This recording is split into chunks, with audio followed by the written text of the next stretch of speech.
মায়ের জায়গা হলো না প্রবাসীর রাজপ্রাসাদে, জায়গা হলো অপরিত্যক্ত গোয়াল ঘরে। এ কেমন অমানবিক অত্যাচার এই মায়ের উপরে? দর্শক, বিস্তারিত আমরা জেনে নেব তাদের কাছ থেকে।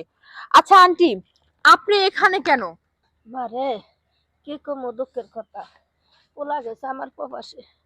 এখন পোলার বোর মা বাপ সবাই এখানে থাকে। এখন তো পোলাই বলে আমার সাথে কথা কয় না কিছু না, আমার সাথে কথা বলবো না। বউ আমারে দেখতে পারে না, কোনো কিছু না। এখন আমারে ঘর থেকে বাই করে দিছে, এখন আমি কই যাবো? তাহলে এখন আমি গোয়াল করে থাকতাছি, আর কি করুম? পোলার বউ সুখ, পোলার সুখ, আমার সুখ। এখন তো আমার আর করার কিছু নাই মা। এখন আমি আর আচ্ছা আপু, আপনার শাশুড়ি গোয়াল ঘরে, আপনার কি একটু খারাপ লাগে না? এবং তাকে এখানে কেন রেখেছেন? আচ্ছা, খারাপ লাগার কি আছে আমি বুঝতে পারতেছি না। খারাপ লাগার কি আছে? উনি তো আমার মানে এই জায়গাটা তো এমনিতেই খালি পড়ে থাকে। আর যেহেতু আমার বাড়িতে দেখেন আমার বাবা মা বা আমার এই যে বোন ওরা সবাই আছে, ওরা সবাই থাকে ওখানে, এরকম মানে বিশেষ করে মানে এক্সট্রা কোনো জায়গা নাই। আর আমার এই জায়গাটা তো খালি পড়ে আছে, তো উনি এখানে থাকলে সমস্যাটা কোথায়? আচ্ছা, আপনার ওই বাড়িতে যদি আপনার আত্মীয় স্বজন ফ্যামিলি সবাই থাকতে পারে, তাহলে আপনার শাশুড়ি কেন পারবে না? একজন মানুষ কি বেশি হয়ে যাবে? আচ্ছা, ওরা কেন থাকবে না আর উনি কেন থাকতে পারবে?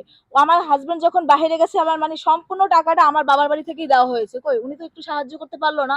তো ওরা কেন থাকতে পারবে না আর ওনাকে কেন থাকতে হবে ওখানে, আমি সেটাই বুঝতে পারতেছি না। আচ্ছা ভাই, আপনি এই বাড়ির কি আর কতটুকু জানেন একটু বললে খুশি হতাম। আমি এই বাড়ির কামলা, গরু রাখি, কিন্তু তারপরেও আমার না মেলা দায়িত্ব। কারণ আমি এই খালা না থাকলে হয়তো এই দুনিয়ায় বাইসেই থাকতাম না। ছোটবেলায় মা মরে গেছে, সেই থেকে খালায় আমার বড় করছে, কিন্তু খালায় কখনো কামের পোলাপান হিসাব দেখে নাই। কিন্তু এখন কি করার, খালার বয়স হয়ে গেছে, তা আমারও তো দায়িত্ব আছে। আমি বাড়ির সব কাম করি, তারপরে খালার যতটুকু পারি খেয়াল রাখি। এখন স্যার যখন আসিল তখন তো আর খালার এইভাবে গোয়াল ঘরে আসতে হয় নাই গিয়া।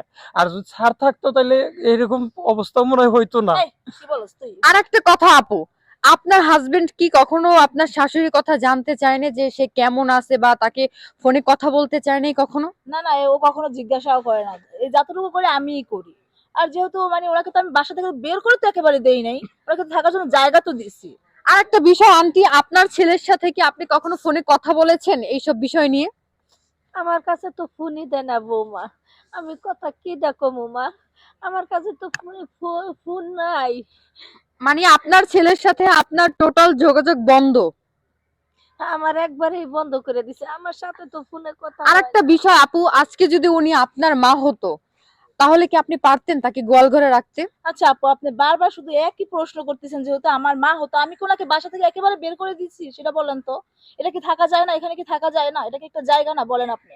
আপনি কি পারবেন গোয়াল ঘরে থাকতে? তো যাই হোক দর্শক, আসলে আমাদের দেশে সমাজে এরকম মনে করেন যে অনেক জায়গায় এরকম ঘটনা কিন্তু ঘটে থাকে। তো এখনো হচ্ছে, যাদের চিন্তা ভাবনা এরকম ছোট মন মানসিকতা আছে, তারা এখনো বদলান।